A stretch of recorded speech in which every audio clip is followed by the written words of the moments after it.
My lighting is weird, but I don't know how to fix it.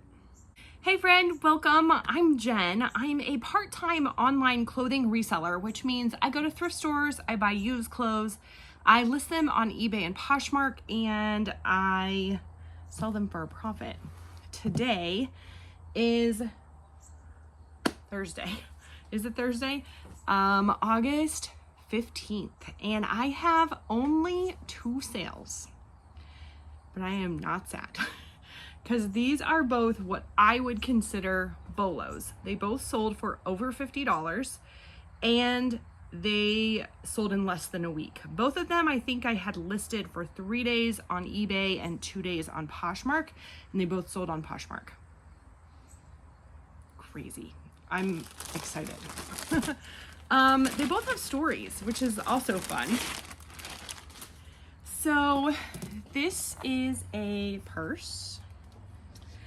My daughter went thrifting with me one day, and she kept bringing me stuff that she wanted. She's 8.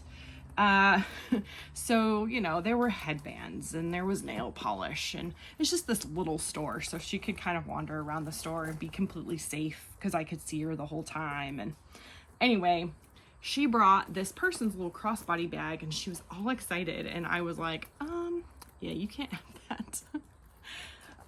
You see that right there? Yeah, my daughter just randomly picked up a Tory Burch bag. Now I don't know much about Tory Burch bags, but this is pebbled leather. So it kind of looks like, I don't know, pebbles, I guess. It's like a texture. And this, when I Google lensed it, is called a camera bag. I don't know why it's called a camera bag, but it is. And the average sale price of a camera bag is $103.81.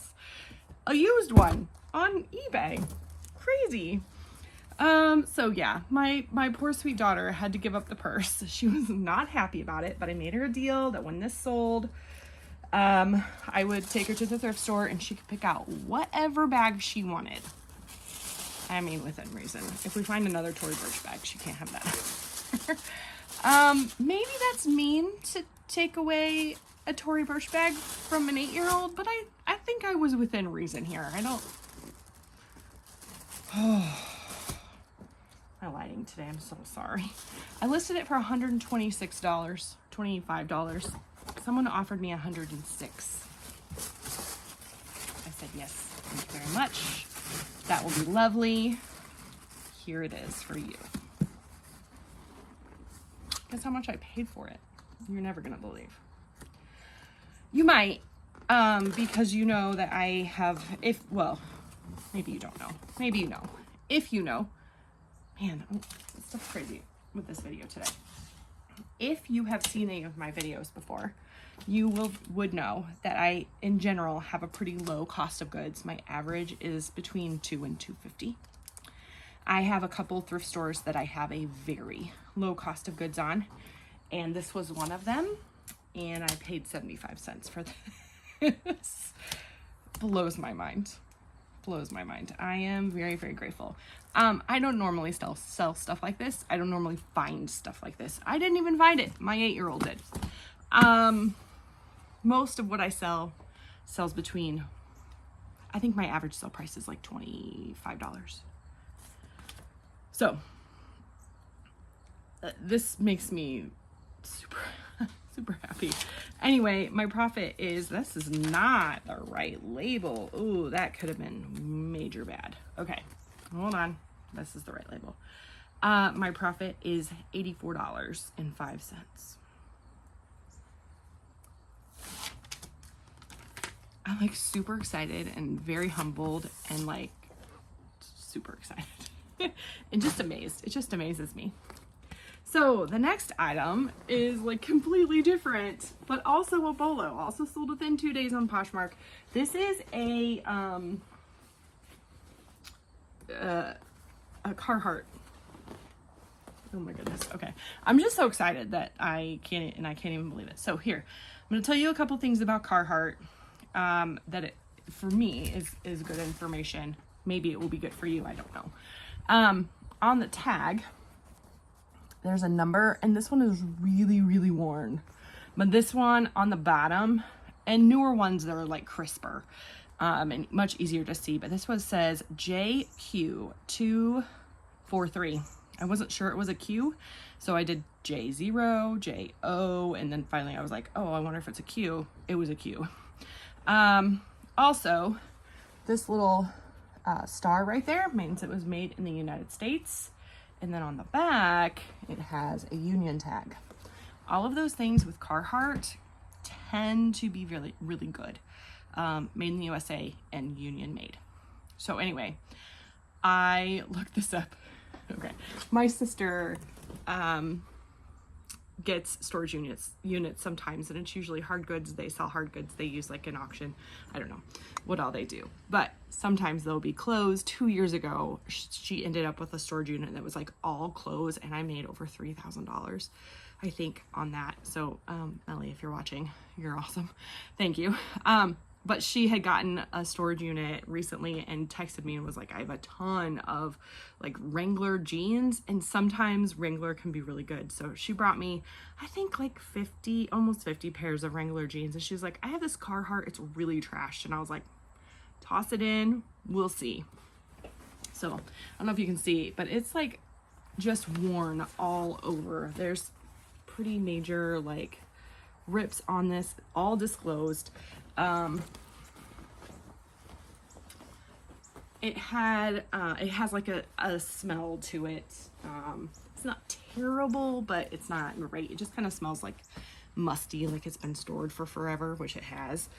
Anyway, I looked it up. I sent her a text, like a screenshot of the comps, and she was like, are you kidding me? So the average sale price, no, I forgot to tell you the sell-through rate on the Tory Burch was 44%, which is really good too. Okay, so the average sale price on the Carhartt JQ243 is $86.87. Most of what was listed at like $100. And because this was so worn, I wasn't sure. Sometimes, honestly, the wear can make them more valuable. It has in the past anyway. I'm not sure if that's like super accurate for today, but a couple years ago that was true. Anyway, I listed mine for, I think I listed it for $100. Just was like, we'll see what happens. Somebody offered me $65, which is like a 35% off of my asking price. But considering, one, I got it for free, and two, I wasn't really sure with the wear, and three, I think I miscounted there. Three, I don't want to store it. It takes up a lot of space. Like I can put like 3 shirts in that space. I was like, done, take it. Anyway, my profit is $52 on this after 2 days. I'm just like blown away. So both of these sold on Poshmark, so they just go in priority boxes, because on Poshmark you get a priority mailing label. So I'm using a number 7 box, which is probably too big, honestly. It's gonna flop around in there a little bit, but I'm not gonna put like paper in it because it's a coat that's not gonna get any more beat up than it already is. Anyway, that was exciting. So I still need to tape this up, but I'm not gonna worry about that right now.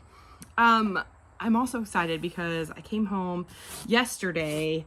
I went to the bins all day. The bins are like an hour and a half away from me, so I have to take like the whole day. Hold on. This is gonna be your friendly reminder to drink some water. Hydrate. It's good for you. And it tastes good. Anyway, it's just water. I went to the bins. I never find, well, I shouldn't say never. I found some like higher things that sell for more than $50 there. I have no idea the value on this, but I've never found designer, like high-end luxury designers before, but I found Chanel. So this is actually a cashmere and cotton blend sweater, and it's a cable knit. It's got this fun little fringe thing on it. This is also Chanel. I found this first and I was kind of disappointed because, listen, ooh, that is some very trashed elastic that is just dry rotted. So I kind of think that this is vintage. It does say made in Italy, but look at that. Chanel. Oh my goodness. Anyway, this is wool and camel hair. And it's got this little detail. I thought they went together, but they don't. Like, look at that together. That doesn't go together. Because I found them in the same bin. I mean, that doesn't really surprise me. I found this first and I snagged it. I was so excited. They are both, I mean, this one's a little pilly, but it's not terrible. They're both in pretty good condition other than this. Yeah, if elastic makes that noise, that's not good. That means the elastic is no more. Anyway, I'm not sure how to tell for sure if they're authentic. This does have this little thing on it. I'll have to do a little bit of research to see how I can make sure that they're authentic, but this actually is coming off a little, which is sad. But I already went through like all the dresses and got those put into the inventory and took pictures of them this morning. And I found 2 that had flaws, and that's really sad. I'm hopeful that they can be fixed because they're both like Anthropologie brand. Like one is a silk dress from Anthropologie and one is a plus size dress from Anthropologie, which I think both of those are like good things. Anyway, I did not, however, get my listings done yesterday. So I'm trying to decide if I do one of 2 things. Either, we're doing an August challenge if you're unfamiliar. And my goal is to do 10 new items on eBay every day to list them. So I didn't do them yesterday at all. So I'm trying to decide if I just like scratch it and say I missed a day, bummer, give myself grace, move on, start with 10 today, or if I just do double today and then go on from there, or if I do 5 extra today and 5 extra tomorrow. I don't know. Maybe we'll see how I feel when I'm actually doing my listings. But I kind of think like the point is consistency. And so I kind of think just moving on and continuing on my 10 a day. Does that make me fail my challenge? I'm not sure. Anyway, I was just chatting with this young man who was standing beside me while we were waiting on a change out. And I asked him what he was looking for, and he kind of showed me a few things, and it was all just kind of like basic stuff. He had like an Abercrombie spell out sweatshirt. That was like the biggest thing I saw. But he said he sold mostly on Depop, and I was like, ooh, can you give me some hints? And he did mention that for him, he didn't really start selling until he was listing very consistently. And so I'm gonna just really focus on that, listing consistently on Depop, about 5 a day.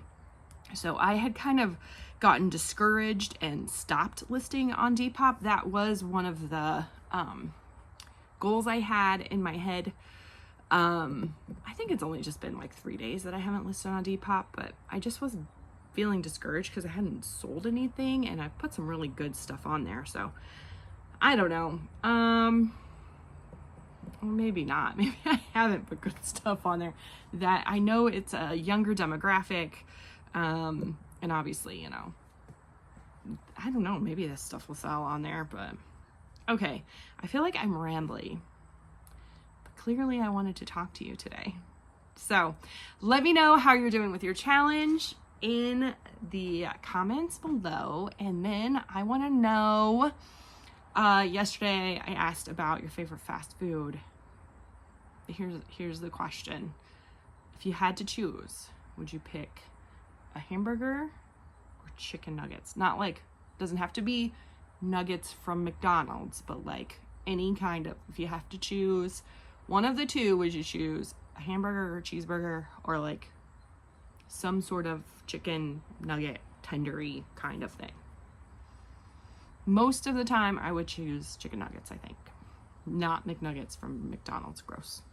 I mean, if you like that, that's cool. I don't judge, I don't care. I don't personally like them. If we all liked the same things, that would be really boring. Yeah, let me know. It's kind of a weird question, but it's on my mind today, so you get to hear it. All right. if you've liked the video, make sure you press the little like button. That does help with engagement and helps put my video up in the algorithm. I don't really understand how all that works, but that's what I hear.